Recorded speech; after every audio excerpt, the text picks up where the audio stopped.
Hello दोस्तों, फिर से स्वागत है आपका एक नई वीडियो के साथ। एक समय की बात है, भारत के एक छोटे से गांव में, जहां एक 10 साल के छोटे से लड़का निक था।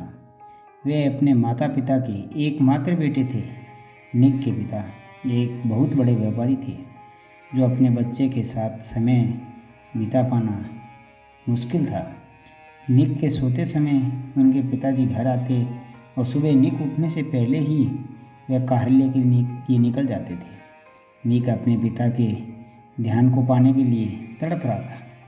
वह बाहर जाना और अपने दोस्तों की तरह अपने पिता के साथ खेलना चाहता था। एक दिन निक शाम को अपने पिता को घर पर देख कर भी आश्चर्यचकित रह गया। निक ने कहा, पिताजी, आपको घर पर देखकर बहुत आश्चर्य हुआ। हाँ बेटा, मेरी मीटिंग कैंसिल हो गई है, इसलिए मैं घर पर हूँ, लेकिन 2 घंटे बाद मुझे फ्लाइट पकड़नी है। उसके पिता ने जवाब दिया। कब तक लौटोगे? कल दोपहर। निक कुछ देर तक गहरी सोच में डूबा रहा।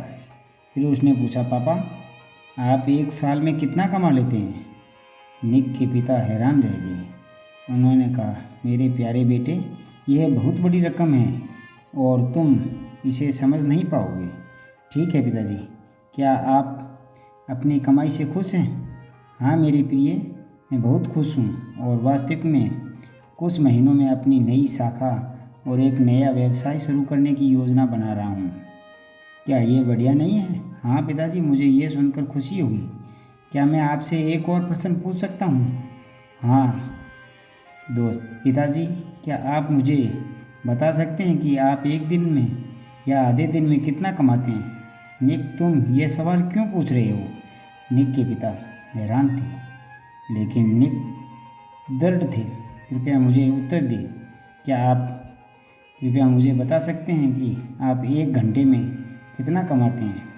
निक के पिता ने हार मान ली और जवाब दिया, यह लगभग 2500 रुपये प्रति घंटा होगा। निक ऊपर गया, कमरे में भागा और अपना गुल्लक, जिसमें उसकी बचत थी, लेकर नीचे आया। पिताजी, मेरे गुल्लक में 5000 हैं। क्या आप मेरे लिए 2 घंटे निकाल सकते हैं? हाँ, मैं समुद्र तट पर जाना चाहता हूँ और कल शाम आपके साथ खाना खाना चाहता हूँ। क्या आप कृपा करेंगे? अपने कार्यक्रम में ये चयनित कर सकते हैं। पिताजी निशब्द थे। यह कहानी हमें बताती है कि पैसा समय को खरीदने में सक्षम नहीं है और दोनों का अपना अपना महत्व है। एक माता पिता अपने बच्चे को जो सबसे बड़ा उपहार दे सकते हैं, वह है समय। पैसे से सब कुछ नहीं खरीदा जा सकता। इस कहानी के माध्यम से हमें यह भी सीखने को मिलता है कि सफलता का माप पैसा से नहीं, बल्कि खुशियों और समृद्धि समय के सही उपयोग से होता है। निक ने अपने छोटे से गुल्लक में जमा की बचत के माध्यम से ये बताया कि छोटी सी मेहनत से भी हम किसी भी समय मुश्किल का सामना कर सकते हैं और अपने लक्ष्य को प्राप्त कर सकते हैं। दोस्तों, आशा करता हूँ यह कहानी आपको अच्छी लगी होगी। मिलते हैं एक नई कहानी के साथ। तब तक अपना ख्याल रखना, मुस्कुराते रहना। धन्यवाद।